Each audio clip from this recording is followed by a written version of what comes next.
Colorado Park and Recreation Commission. We are an advisory commission made up of volunteers to assist and consult with town staff and make recommendations to our elected town officials.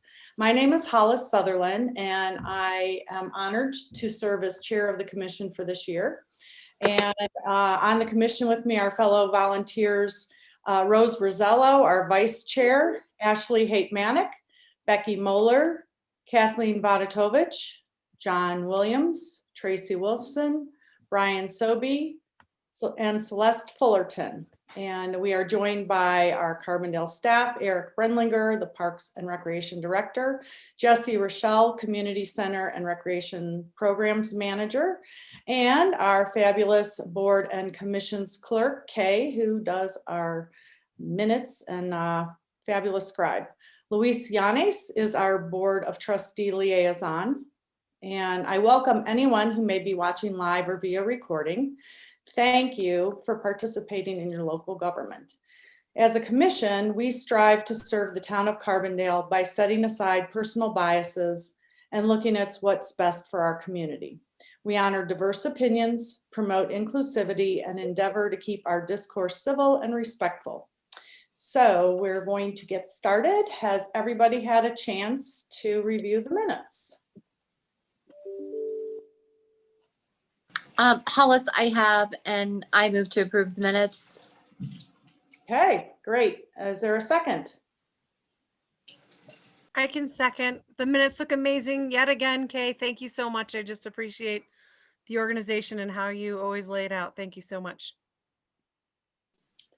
So all in favor of approving the minutes? Raise your hand. Aye. I think we're gonna start using the hand raise thing so Kay has a clear count on everything. And anyone opposed? No, we're not opposed, Kathleen. Okay, motion carries and the minutes are accepted. And I don't think we have anybody, any citizens who are not on the agenda. So Eric, let's start talking about this exciting thing with the Aspen Valley Land Trust Resilient Communities Grant.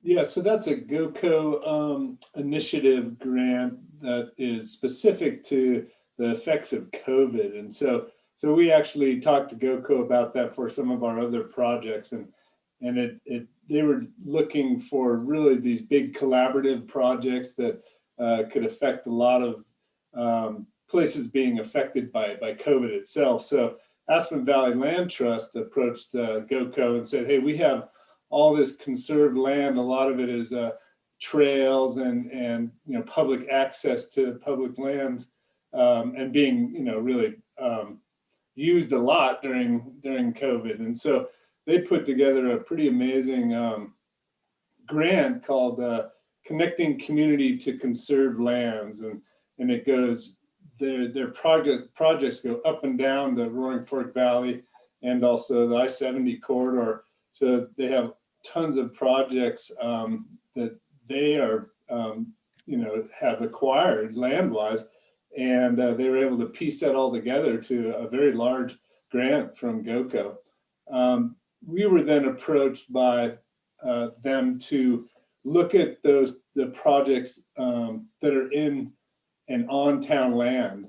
And so what they requested was if we wanted to become a partners of that grant and manage the grant funds that are allocated to those town lands. And so it was kind of a no-brainer, really. And it had to happen kind of quick due to the needs of AVLT and GOCO to process the grant agreements and contracts to get the ball rolling on their timeframes. So that's why you guys didn't see this before. It went directly to the trustees for approval because of a timing issue. But I wanted to share with you through the memo kind of what happened and why it happened. So just kind of wrap up where we're going from here. So the two projects in town are the Red Hill Trailhead Amenities Project. So So we've been working up there. We've got, over $30,000 invested up there on the trailhead amenities. And this is going to provide another $55,000 to put in a picnic shade shelter, outdoor classroom space up there, to provide some landscaping for the trailhead itself, and also to help us pay for the actual production and design of the signage that's going to be on our new kiosk up there. So it's going to be able to, and that's the first kind of project in their timeline to GoCo. So we're going to get started on that real quick. We just signed the contracts today with GoCo and with AVLT. So we're looking good to proceed on that one. So that hopefully, we can get that going for a spring project. Our other project up there is completed, which was the other amenities, the bike rack, the trash, the kiosk itself, and then the enclosure for the porta potty. So that's all completed at this point. So this is just our next phase of that project. So this is going to be great. Just a big shot in the arm to really complete that project. Hopefully spring and early summer. The other project is the Crystal River restoration and Weaver Ditch efficiency project. And so that's a big project. And they earmarked another $55,000 from this grant towards the ADA access that we have designed already. And also to kind of figure out the landscaping plan for that outdoor classroom there. So those are the two projects for that bigger project that the money is earmarked for. The good thing about both of those is, as far as matching funds from the town, we can include our money already spent on the Red Hill Trailhead Amenities Project, and we can use other granting source funds as matching funds for that grant. So nothing, right now has come out of budget, because we didn't budget for it, right? We didn't budget for this grant at all. So the Fishing is Fun grant for $30,000 can actually be used as a match for the Crystal River grant. So it was kind of a no-brainer to partner up with AVLT. We would have had to been involved anyways at the staff level. We would have had to, probably, be in contractual relationships anyways, because people were going to be working on town land. So it just made sense for the trustees to look at that and say, yeah, we are willing to, be reimbursed at a later time, but we're also willing to spend that money. So that's what happened there. I just wanted to share that with you guys, and because it's going to move that Red Hill Trailhead project to completion. It's going to move the bar on the Crystal River one too. So that's going to be a phased project. So this will be kind of phase one there. So things are happening. So I wanted to share all that with you. So that's what that was about. Any questions on that one? The improvements Eric, that were I think made. oh, sorry. No, go Brian. ahead, Rose. No, go ahead, Rose. Eric, I think you did actually mention this grant to us when you first saw it. And so thank you so much for going after it and pursuing it. This all sounds great. I just appreciate the extra work. Yeah, it's nice to get a grant that you didn't have to write. Yeah, I agree. I enjoy that. The improvements that were made or that are committed to be made, are those on AVLT property or town property? Which project are you talking about, Brian? The Red Hill Trails or the Crystal River project? Well, let's start with Red Hill. So Red Hill is that property, was bought from a fundraising campaign by Aspen Valley Land Trust and a bunch of other partners, including the county. Even Pickens County got involved with that one. And it's going to be annexed back to the town. That's the plan. It has not yet been annexed to the town, but that 25 acres on the front side of Red Hill that connects to the BLM land is going to be town land. we annex it. Got it. And if there aren't already existing contracts or whatever the vehicle would be, are there appropriate easements in place for any place where the town is making investments to make sure that it's the town gets to recoup their investments or at least guarantee public access to their investments? Yes, there's both Pitkin County Open Space and AVLT has a conservation easements on the property that overlays all of that. So yeah, so these this will be in perpetuity, the deals on there. So Great, thank you. Does the same apply for the Crystal River?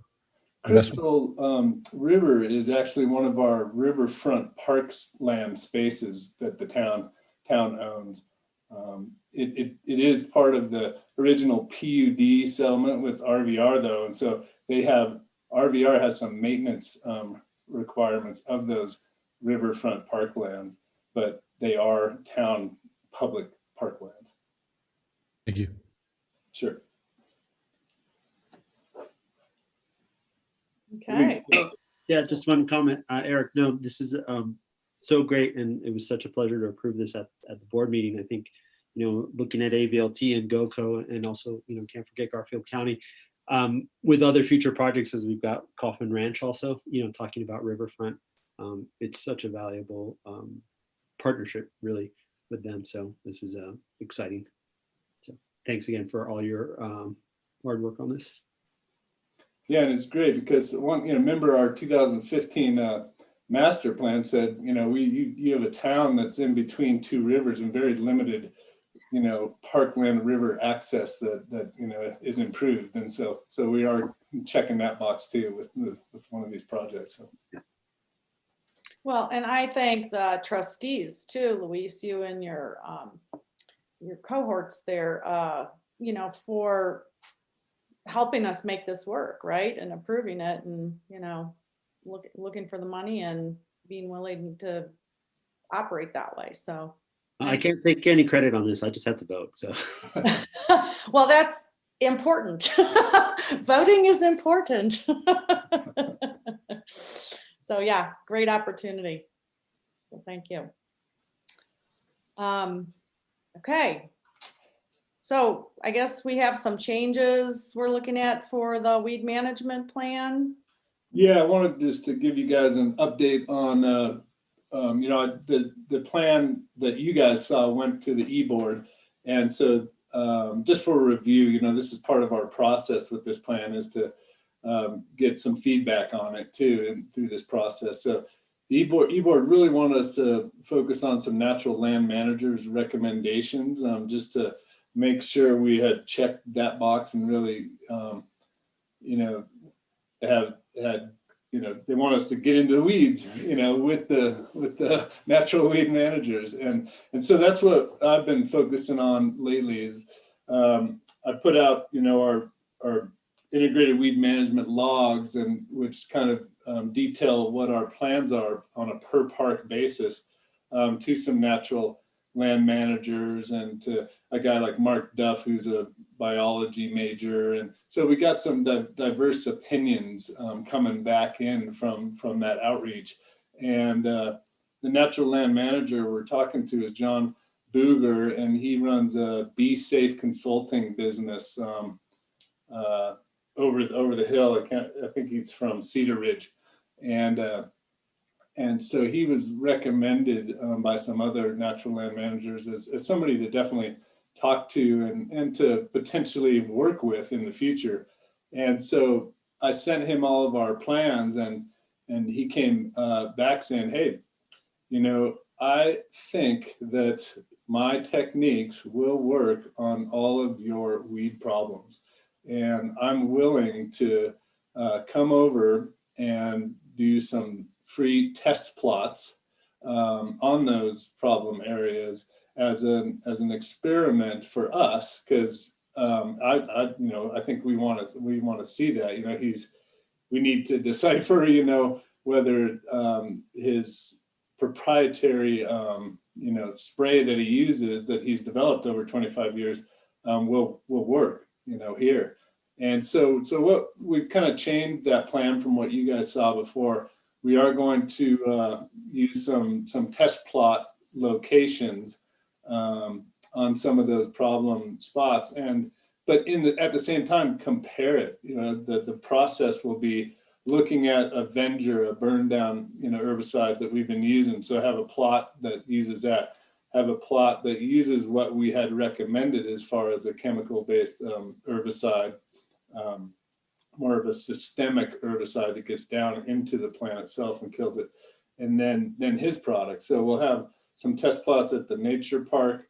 We're probably exclusively going to try his product in our baseball diamonds, just because that was going to be the biggest controversial spot to use a chemical-based herbicide, because that's where the kids play and they touch it and slide on it and breathe it, and so we're going to try his product there. We're going to keep trying what we've done before on there, which is burn, extract, steam.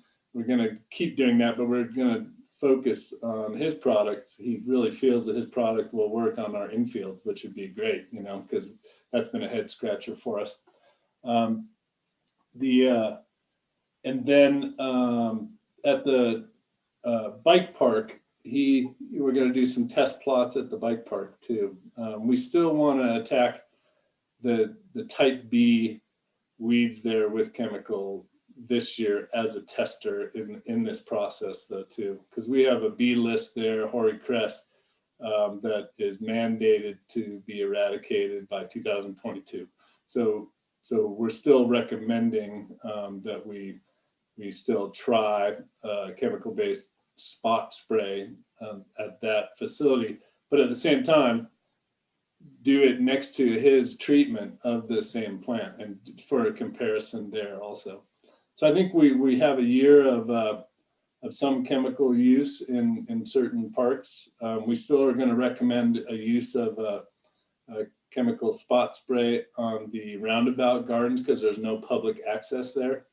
And then we're going to experiment with him in these other problem parks and to see if we just to see the efficacy of his product compared to the others. So we'll be able to have a data on 3 separate techniques really. So I think it's going to be a valuable year for data collection and education on our end with the natural land managers technique being a part of it. So that'll go to the trustees on February 23rd. So it did change a little bit. I just wanted to share the changes with you. Do we have any questions on that? No, I think that's great, Eric, that, sure seems like he has some really viable options for us, which is really exciting to see. And so I'm glad to see, because I was having a hard time understanding from looking at the notes and stuff. He was kind of saying the same thing in each of them. So I'm glad to hear he's doing different test plots in the different areas, which means, and so like with the hoary crest and stuff, is he going to be doing a patch of that too then and seeing if his stuff works on that? Or yeah, that's what we hope to do is, we'll be able to go out there this spring and identify, the infiltration of that plant and see if it's feasible to actually, plot it out that way. So we'll have to do some work on the ground to see if that's going to work, but that's the idea. okay, great. Anyone else have any questions or comments on that?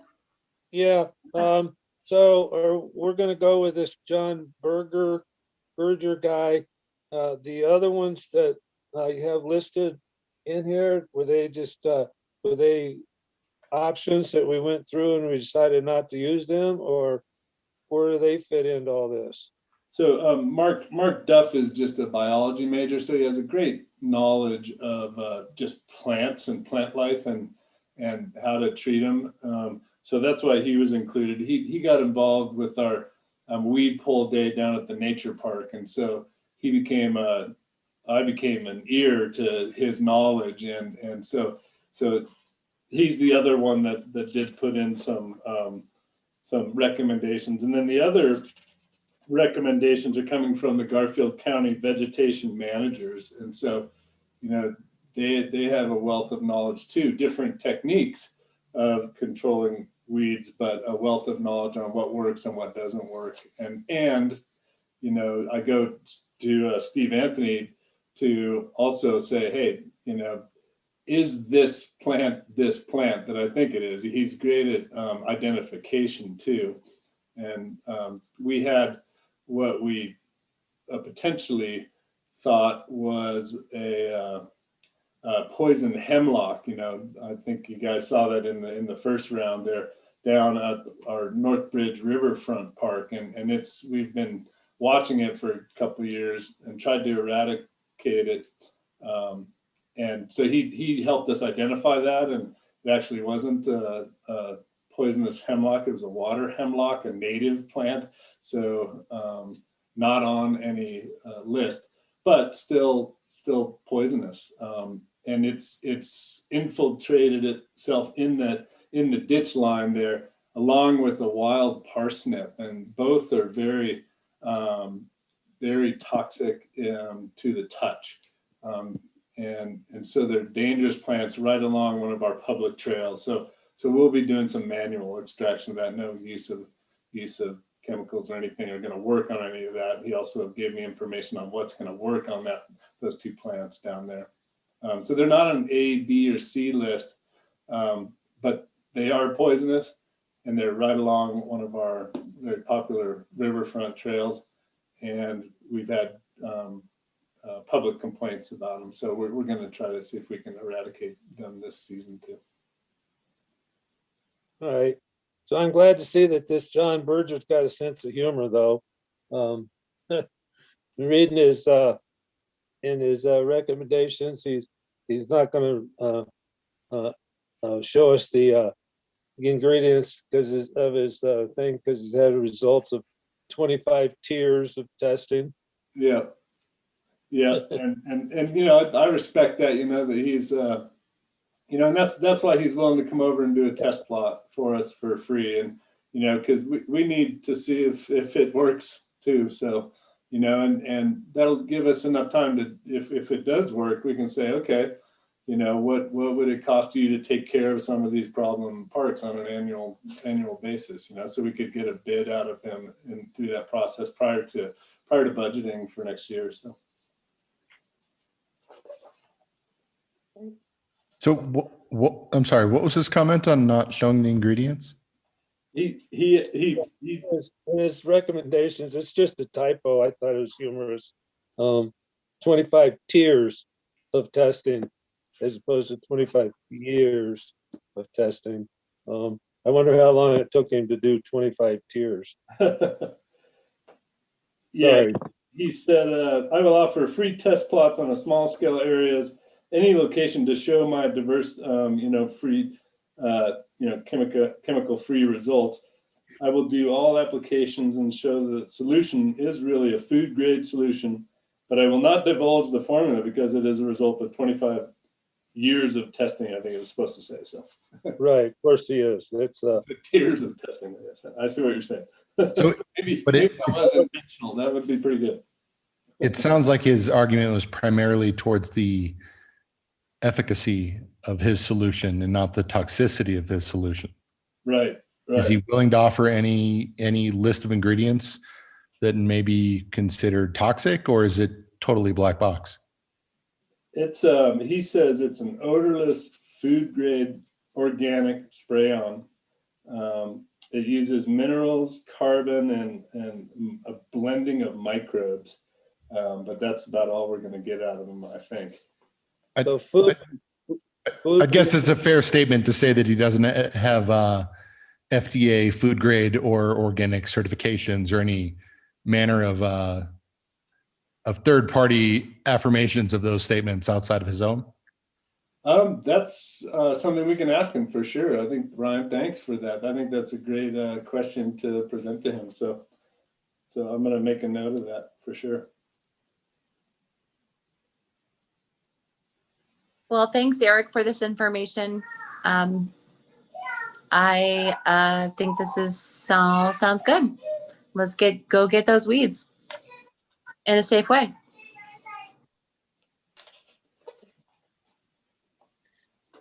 Okay. Anyone else have anything, or we're going to move on to our aquatics facility master plan? So I wanted to just share with the commission really just language in a press release that went out just since we have wrapped up the project, closed out the grant. Part of our grant, not requirements, but it's always good for the grantors to see that you are, slapping them on the back saying, thanks, for your money. We completed the project and it was successful. And that was part of my grant closeout too, to let them know I was doing this press release and and they have some language that they actually provide for you, that some boilerplate language that they would like to see out in the local media too, just about what GoCo is all about. So that's I was checking that box, but also hopefully, I haven't seen any or heard from any reporters yet, but hopefully a good news article like that will get picked up at some point. So, but it also directs the public to our website where the document is going to live. And so, that was really one of my main missions is this document's done. We don't want it to sit on a shelf. We want the public to have access to it. So it did direct the public to where to find it. So I also included in the packet the work session minutes from the trustee work session when we talked about the master plan, because I wanted the commission just to have that on paper of what the discussion was at the trustee work session. So that's also included in there.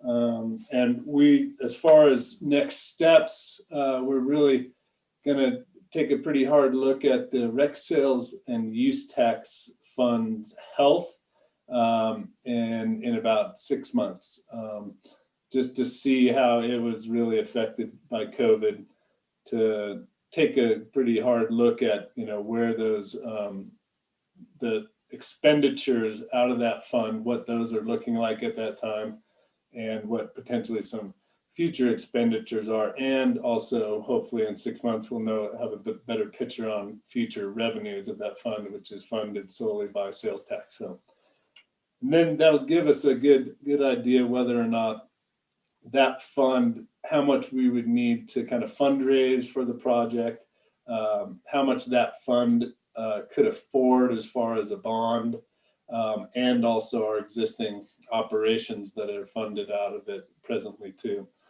And remember, we do sunset our bond debt on the rec center in 2024. So that's always in the back of the mind as far as the health of the rec sales and use tax fund, because we'll get an influx at that time of another $200,000 per year that won't be going to debt service of the rec center. So that's just a good number to have when we're looking at the health of the fund too.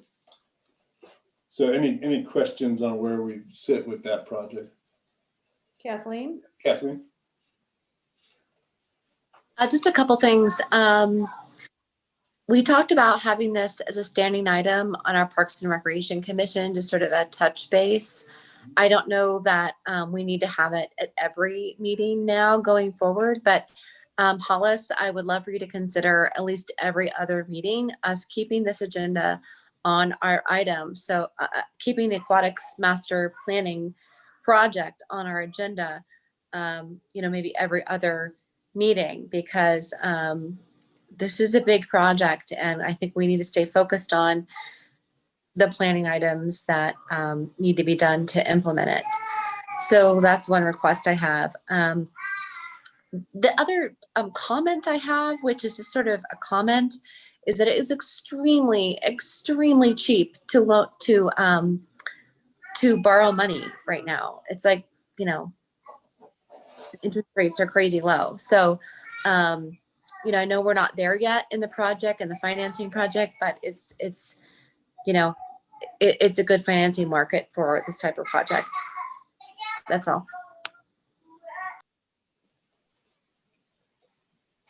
Oh, Yep. I'm gonna say one other thing. This summer or, you know, maybe now, I'm not sure, Eric, but I would love to have like a 24 by 36, like just kind of board of the master plan. And maybe that's at the rec center by the posters or at the pool this summer.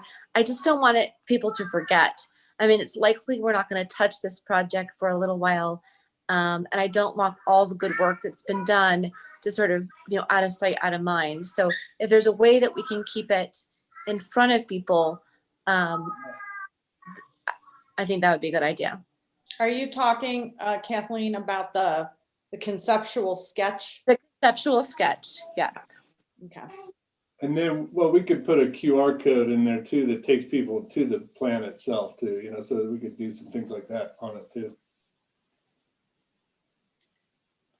That's Yeah. a great idea, Kathleen. It should have also, I think it should have a layout of the proposed swimming pool and building and lap lanes and what it's gonna, you know, at least the proposed project, what we're looking at. Just let people know what it is we're talking about.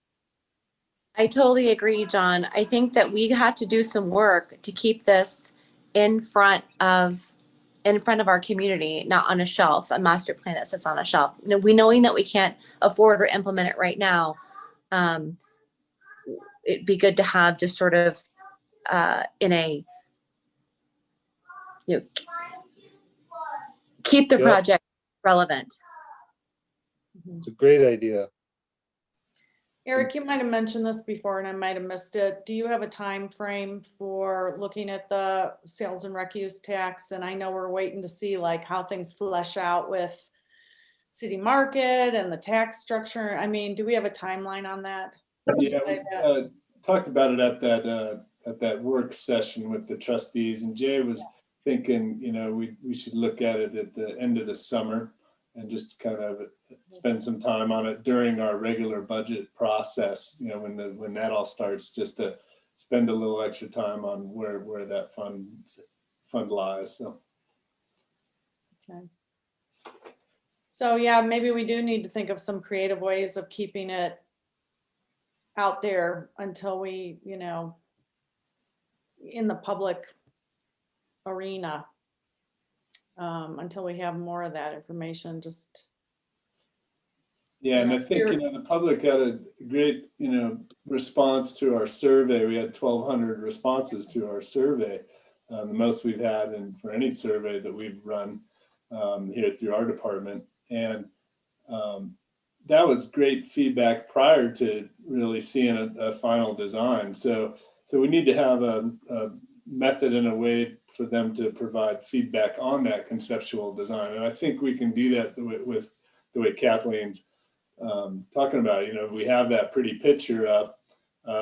We have, you know, the QR code that'll lead them to the full document, but maybe there's an opportunity to capture some additional feedback at that time also. So maybe a little, you know, flyer card or pull-off card, or they could say, what do you like about this design? What don't you like about this design? So, and just continue to capture some feedback from the public. and maybe having like a question and answer, you know, frequent or FAQ kind of thing, like, you know, when is this going to happen, and you know, how much is this, and how are we going to pay for the? I mean, maybe we can pull out some, you know, how many people can fit in the lap lanes? How many people can, I don't know, you know, where we could pull some things out and then people can click on FAQs. And that could be on our website. Yeah. Yeah. Nice. Yeah.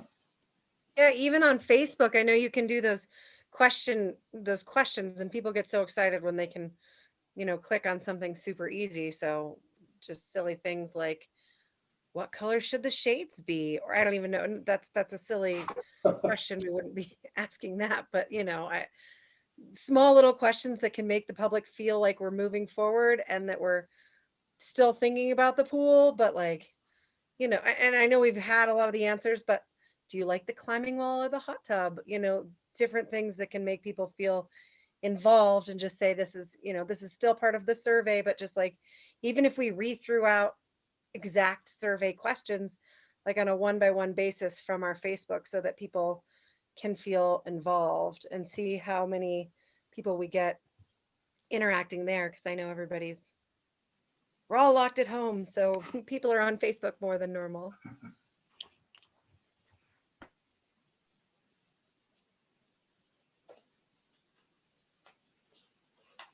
Okay.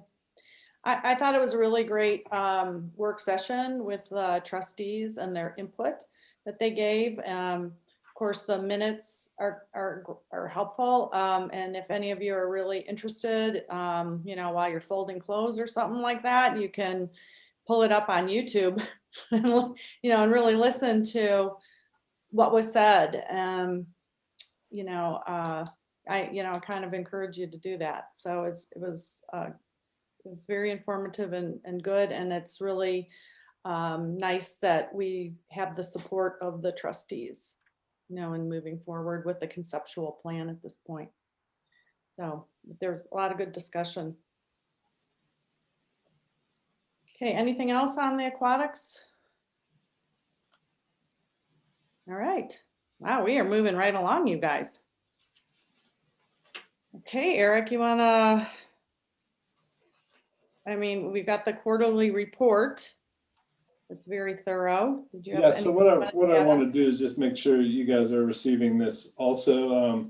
You know, we compile this on a quarterly basis, you know, to really, you know, let the trustees know what's going on with our department. But and we compile it utilizing a lot of our data that we produce for our weeklies, our weekly program and reports.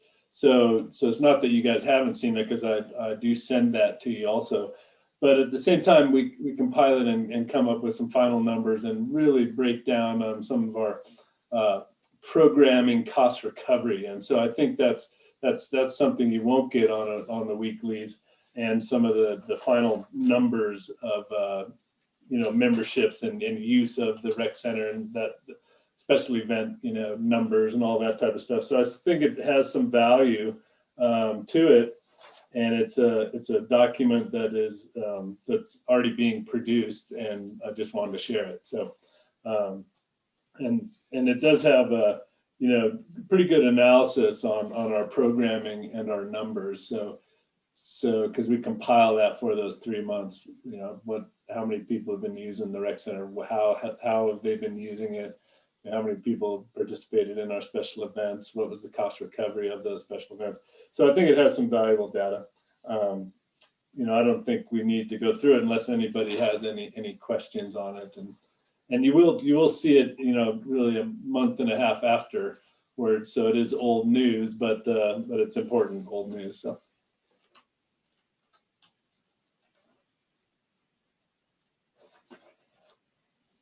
Okay. Yeah, I think it's really, I just want to reinforce or reiterate that I think it's really important to read through these quarterly reports when Eric sends them out. And also, you know, really to stay in real time with what's going on with the department, with his weekly updates, you know, because I think that answers a lot of our questions too about where things stand on some of the projects that are, you know, on that spreadsheet at the end of our 30, 60, 90 spreadsheet and stuff. And yeah, and I think we need to be aware of what's going to the town staff and to the commissioners, you know, or they mean the trustees. So Kathleen? I think you just shut there. Yeah. 1 second. I've always wanted to ask Eric this question. I was just curious, the weekly report, I don't have any energy around this either way, but you know, it's very thorough, but it also, I'm sure it's very time consuming. Is there a desire to get this information weekly rather than monthly? And would would it be the same quality of information and lessen the workload for you? I'm You just know, throwing it there. I don't know where the weekly, I think this came from before I was on the board, but, and I appreciate getting it and I read it, but, does information really change that much from week to week?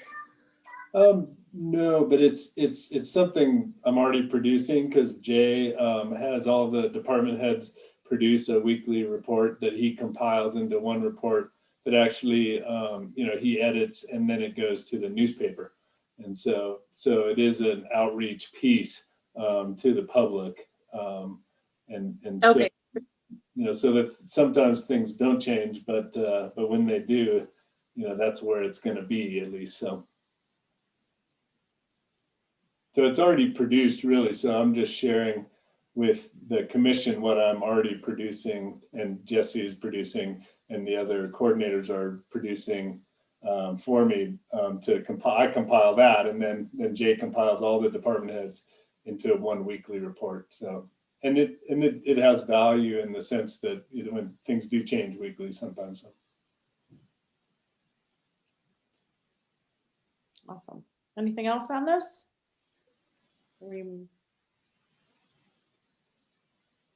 Okay. The master calendar, as we said, is a living, breathing document.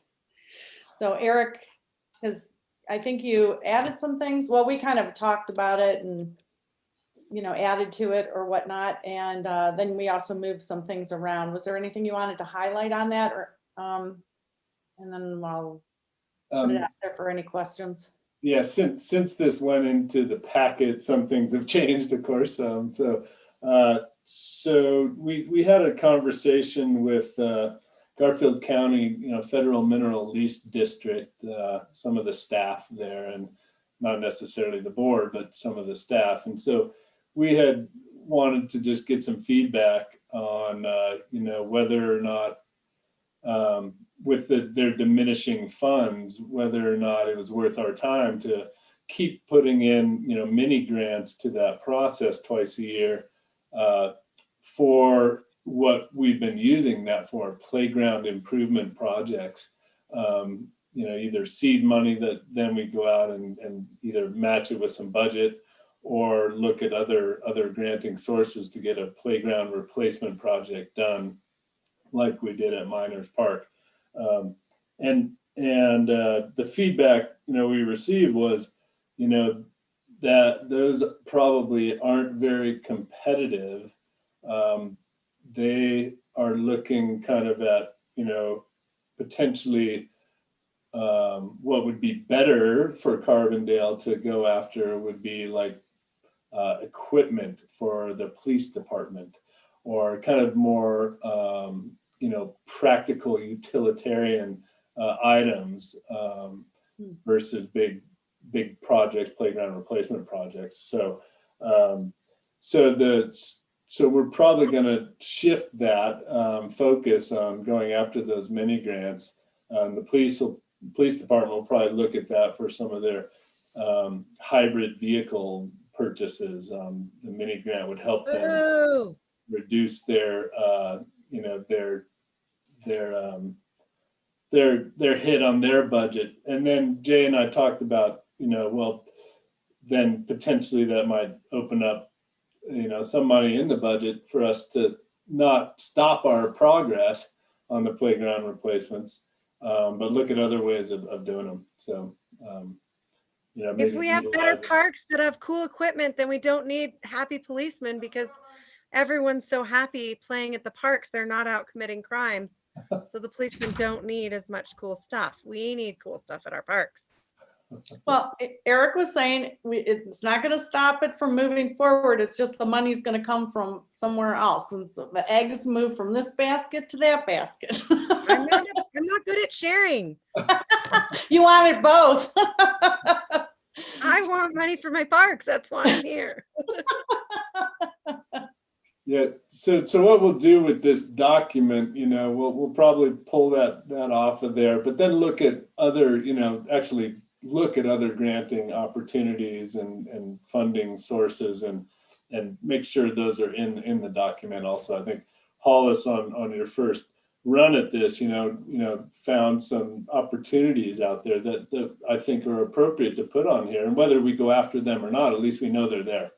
And so I do like that, and the timing of it too.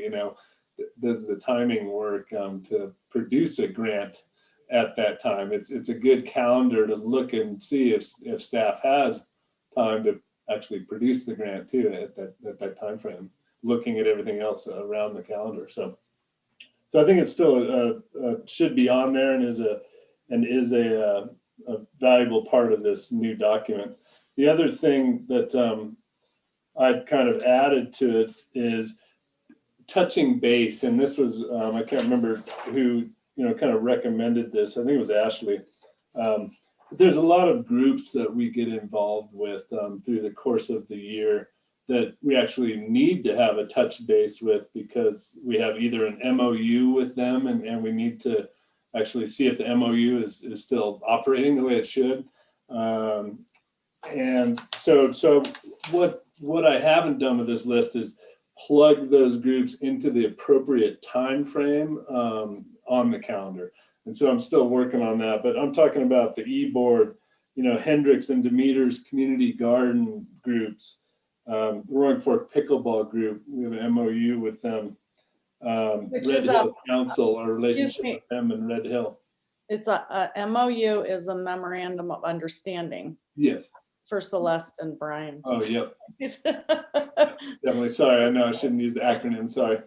So yeah, so it's a contractual relationship with those groups that lays out our responsibilities to each other, and those do usually require us to touch base and review the language of that MOU on an annual basis. So I'm still going to need to kind of plug those into this calendar where it's appropriate, so we have enough time to hit what the MOU is telling us when we need to touch base.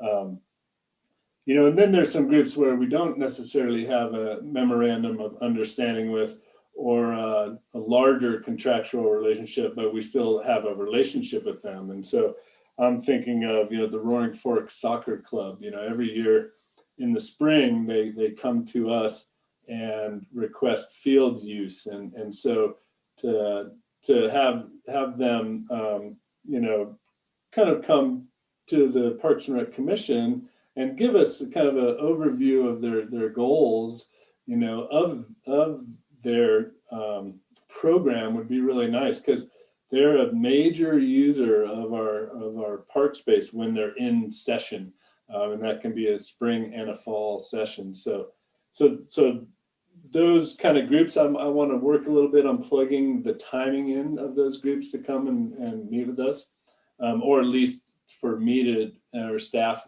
Jesse, to produce a report on those groups and where they sit. It's not necessarily that they have to come in front of us, as long as, it'll bring you guys up to speed, keep us on track with all of our relationships with outside groups. So.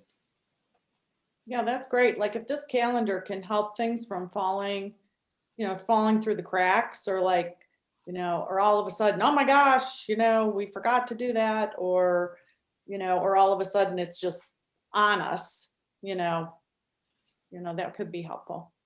Kathleen?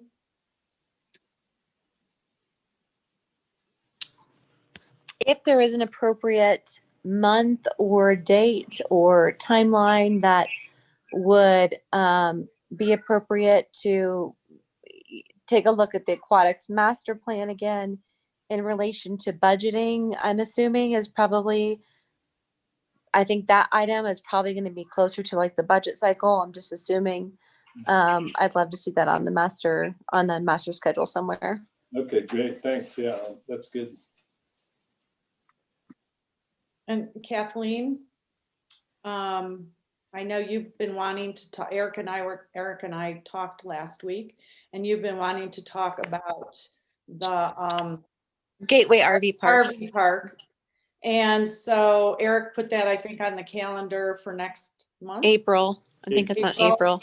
Okay, but I've also just, so we've also discussed too about bringing everybody up to speed about the background of the park, And, I think that's a good idea. there's some relationships there and some different things like that. So I know you've expressed, at least to me, some curiosity around that and wanting to talk about that. And so that's on the radar.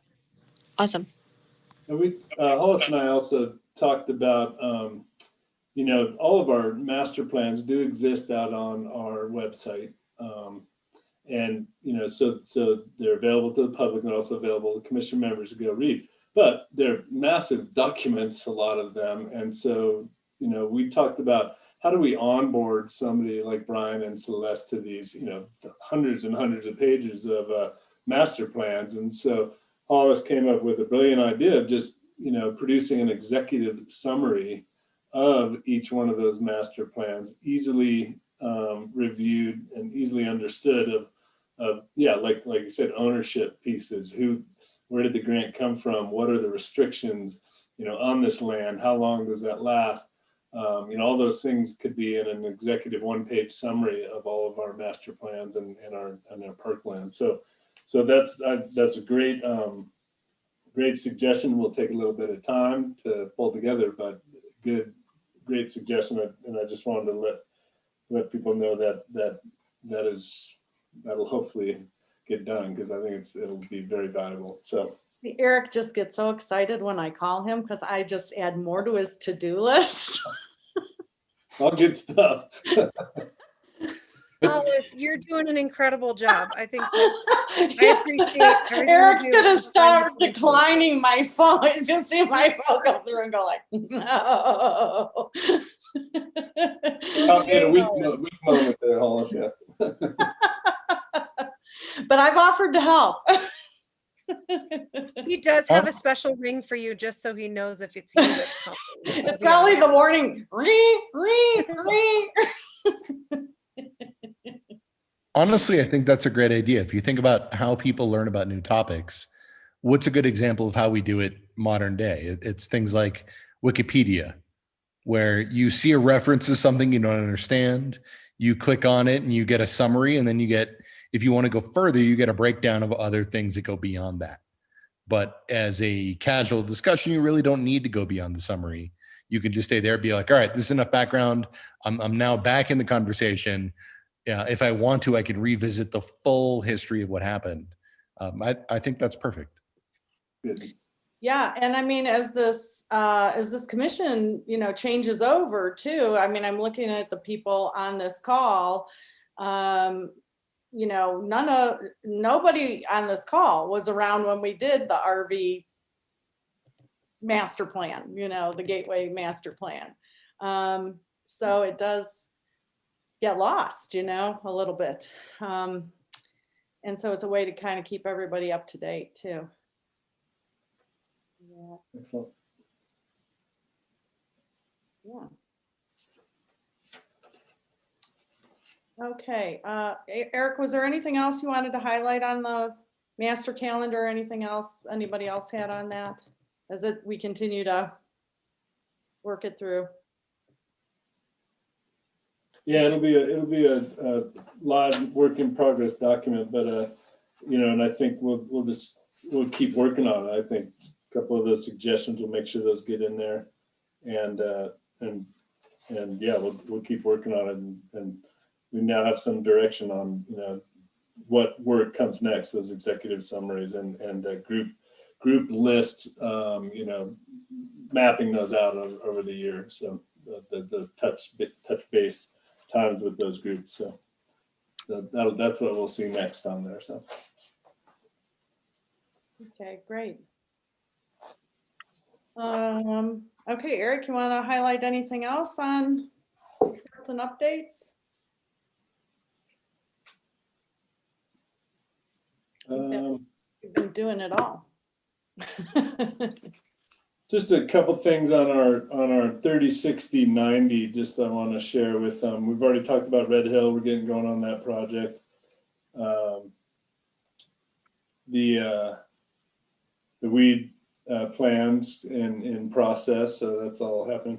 Newt Park. So Newt Park, the next thing that'll happen out there after our bald eagle closure area finishes on March 15th, we hope to be building that parking area that we had talked about. We purchased the materials. We just ran out of time in the fall to get that project done. So this spring is going to be pretty busy. We have that project. We also have the cemetery fence project up on White Hill, and so those are two big projects that park staff will try to get done before the grow and mow season starts, because once that starts, then I lose those guys. So this is kind of their little project window, mid-March to mid-April. So we're going to try to get those things done. We'll be finishing the border at Miners Park also for the volleyball courts. So those are kind of our spring projects for the parks department. The electric work at the RV park and the electric work at the rodeo grounds is continuing too. So the rodeo grounds should be wrapping up here within the month, and then we're starting phase 3 out at the Gateway RV Park for that electric work. Yeah, and so that's about it on that. Okay, Rosa has a question, I think. I just kind of had a couple of questions. I think this would be a good time to fit them in. With the event that's happening next week or this weekend, Light Up the Love, is that not something that they needed a town permission from, or when do they need town permission, and how much of like a pulse do we have on this event? I'm not really a part of it, but I'm going to be a participant, and I'm a little nervous about the organization on it so far.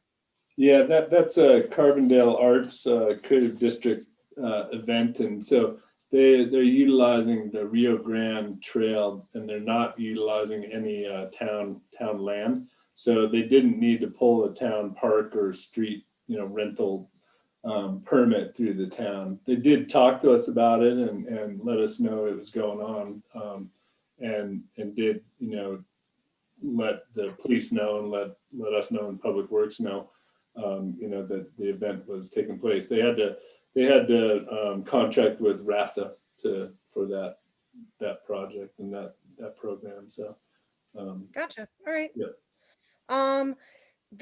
And I know I kind of mention this every meeting, but I will until it changes, I think. The Colorado Meadows Park, the swings are still super, super tall. And I know that we kind of just moved that park off of potential we're not working on that park. It got removed, but those chains, as you said, your guys have a few minutes right now before the other time. That would be a great tiny little project for them to get done. Okay. And we No, would thanks. appreciate it. I'm starring that one. I'll bug you about it next month, or maybe thank you for it. We'll see. I'll try to get it to be a thank you. Yeah. Okay. Perfect. And then Giannetti, I was talking to you about the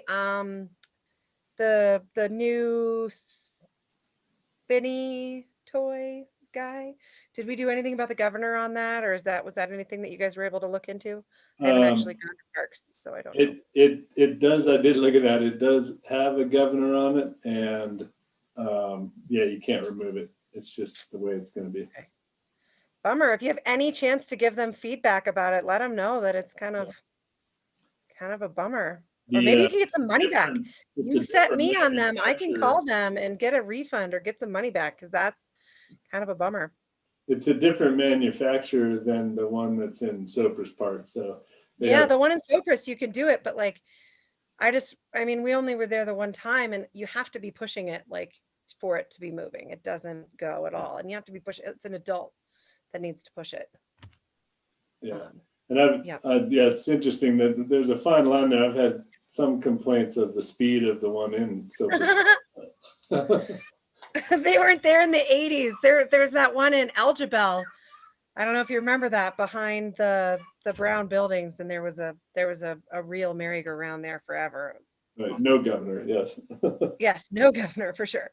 And then the third thing, and this is not you, but I don't know who to talk to about it. There's a second website. There's two different websites for our town trustees, and there's one that says that everybody's pretty much expired, and then there's another one that has current expiration dates on it. So who should I text or who should I email this random second town trustee website to so they can know about it? Wow, that's interesting. Yeah, like when you do a search, there's two different websites. One of them's government. I mean, I don't need to tell you what they are, but I could just email whoever is in charge so they know about the second one. Should probably send it to Kathy Derby. Kathy Yeah. Derby. Okay. Rose, if you have it handy, can you post it in chat? I can maybe tell you who owns it. Oh, Derby. Well, if this other girl does the moving of it or does the maintenance. No, 'Cause Brian, you're talking about who hosts it or something? Who owns the registrar? Yeah. we probably do the town of Carbondale. We have Right. two separate two separate websites for the trustees. Yes, we do. One is coloradogov.org government board of trustees, and one of them is coloradogov.org mayor and trustees. We do. Oh, interesting. Yeah, I don't think those are the town websites. I think they're probably facilitated by, somebody at the state level, because our town website is, that's what we post to directly. So if it has anything like colorado.gov in it, it's a state level organization and doesn't really have Yeah, anything no, to it's do just with us. So okay, 'cause they're the town ones of that we have Carbondale to, government departments, residents, like it looks like our town of Carbondale website. I'll text it to, I'll just put. it both should websites be, in. yeah, You guys can look that a little. doesn't sound It says right, town of 'cause- Carbondale at the bottom, like at town of Carbondale, Colorado is at the very bottom of the page. Does anyone know if there's an official requisition or request process for city level governments to go up to the state IT department to get a website, or can pretty much anybody request it if you have some sort of, I don't know, basic qualification? I think I know for like the town, there are some very specific rules that have to be followed. So there's only a few people that are allowed to make changes on the town of Carbondale's website. But the state, if it's governed by another group, I have no idea. But for example, could I as a private citizen go to the state and say, hey, I'm doing X, Y, and Z with the city of Carbondale, and I would like a website property off of co.gov or whatever it is, representing the city of Colorado? Or do they actually have a process where they try to attempt to verify something? I have no idea. There is a process.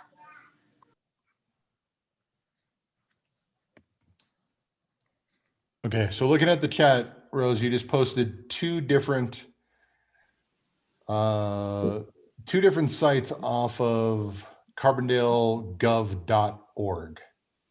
Yeah. So those are .org. So that means it's not controlled by a government entity. It's controlled. The .org registrar gives websites out to, for all intents and purposes, anybody. But carbondale.gov is very likely to be one that's controlled by the city. And under that, this is probably like a WordPress site or something like that. And we have a couple of prefixes. We have a /government/mayor trustees and /government./board of trustees. So that is the same operating entity controls both of those pages. And Yeah, I'm so just thinking it's a blip and somebody forgot that they already had a site and made another one. I think it's just. No, like it's not a site. It's just a separate page, and it looks like maybe it just was never taken offline. So they're both Carbondale Gov for the town of Carbondale. So it looks like one's just an old one. That's all. And Who it's should I tell, well, or is just have tell I told Kathy, you? just tell Kathy forward it? Derby. Yeah, Kathy Derby, I'm I'm on it. I'm happy to send it to her too, but if you want to tell her if it's that much of an issue. Oh, I don't think it's that much of an issue. I just, maybe people would want to know when our mayor is, when his term expires, and this says that it expires in 2018. I mean, I got So, I got to the correct one from the regular homepage, so I don't know how you got to the other one. I just searched Carbondale Town of Trustees. And they both came up. It was like one and then the next. Anyways, not Parks and Rec related. Thank you for the advice. I will pass it on to the right person. Okay. Great. Anything else, Rose? Nope, that was it. Thank you. Eric, did you have anything else, or Jesse want to move on? I don't. Yeah, Jesse, what do you have? We have started talking about our summer programming.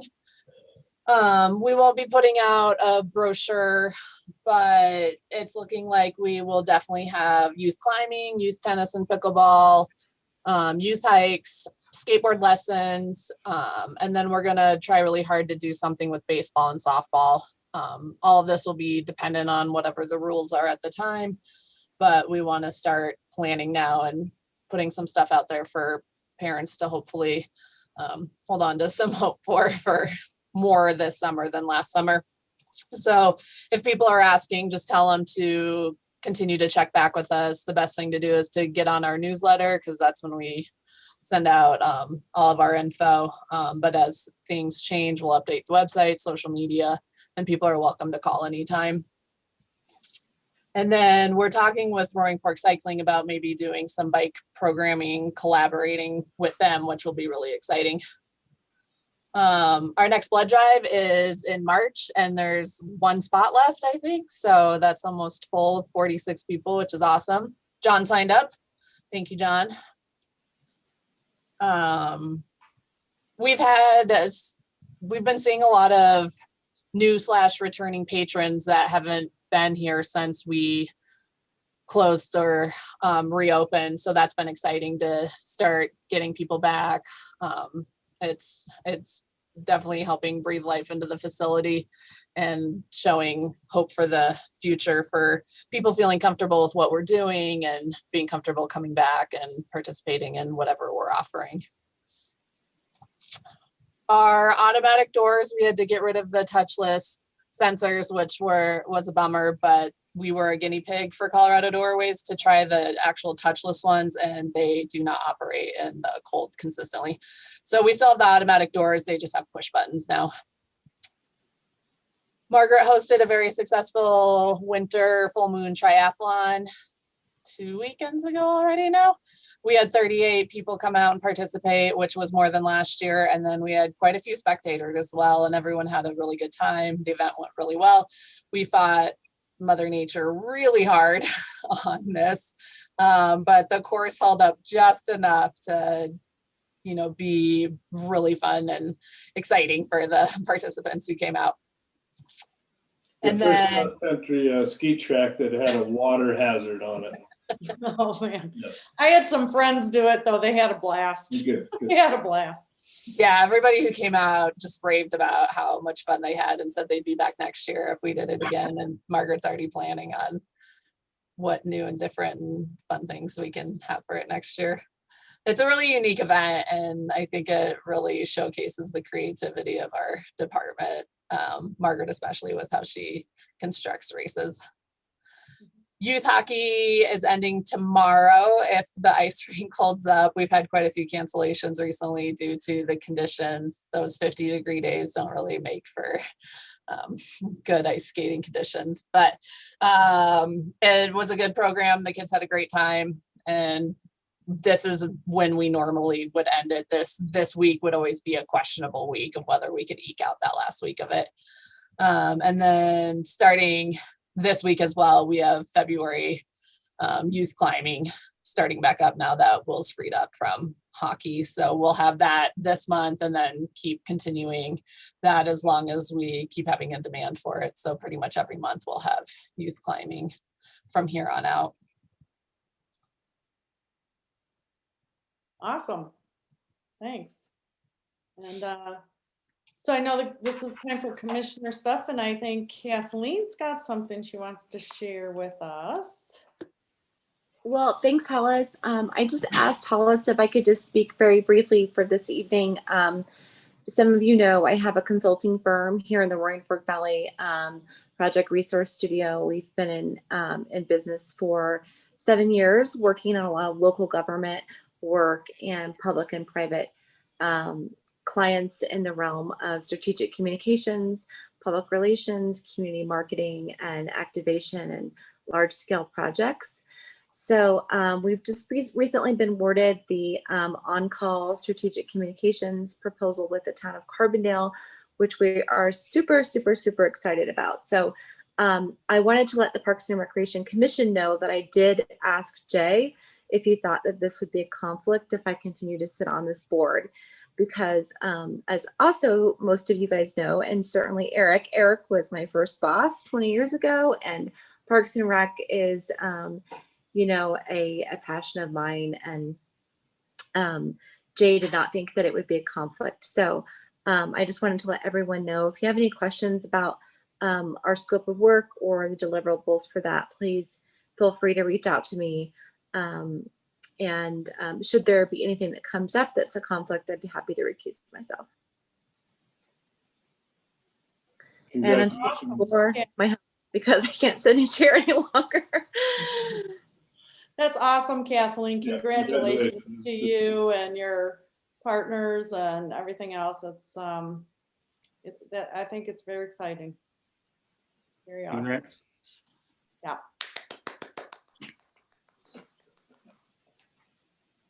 So speaking of applause and stuff, Eric and I we kind of talked about this and then we haven't. So next month, we're going to celebrate our successes. We haven't taken time to pat ourselves on the frickin' back for all the good stuff we've done. And hopefully people on the staff, we can celebrate them and the amazing things they've been doing. And so Eric and I are going to put our heads together on that. But we need to, I know we won't be together, but we need to have a little bit of fun. I don't know what that looks like. Bring your own champagne, maybe. I don't know. We'll see. So anyway, we're going to do it in March. Great idea. I approve. I motion that. All right. So I'll get be your sending out applause ready. bottles of wine and tequila to everyone. So Dressed just for the occasion, whatever. We'll send something out. Okay, anybody else have anything? Any commissioners have anything else they want to update?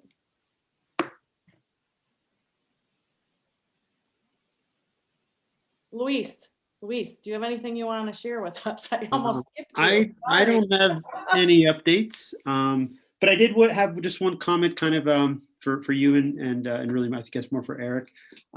Just with things constantly shifting around COVID, it'd be great to get an update of how things are going on for the special event task force and that calendar, just as things, what I know so many things were planned, and when we voted on it at the board meeting, obviously it's all contingent upon health orders that happened at the time. I think, obviously Rose mentioned the Light Up Love event, which isn't, I don't even know if that was on the master events, but I don't think it was. But yeah, just as I think more informative than anything. So that's all I have. No, that's great, Luis, because yeah, they are changing from what was presented for sure, and we're looking at some virtual things too in the coming first Fridays that we didn't have detailed before. So yeah, and you guys in the whole Parks and Rec department do such amazing work with supporting those events. So I know it's a lot of work. Cool. Yeah, that's a good idea. Okay. Is that everything?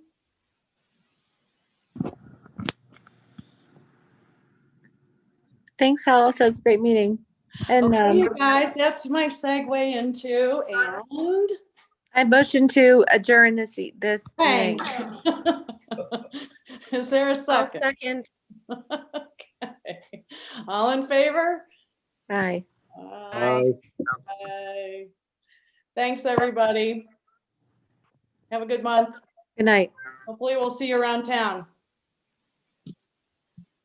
See you, bye. Bye. Happy Valentine's Day. Yeah.